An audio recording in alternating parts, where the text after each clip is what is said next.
tem que ir até as pessoas, mostrar verdadeiramente o que eles querem passar, não o que a mídia está passando, do jeito que elas querem.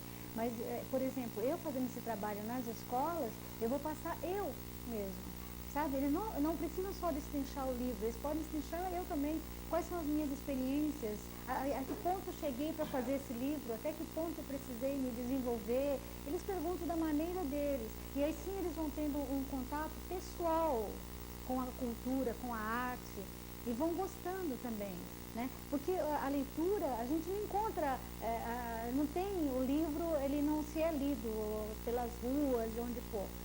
Se você passa no centro da cidade, você escuta a música, você assiste uma novela, tem um fundo musical, então aquilo vai quase que condicionando as pessoas a gostarem de determinadas músicas, porque vão associando os personagens com as músicas.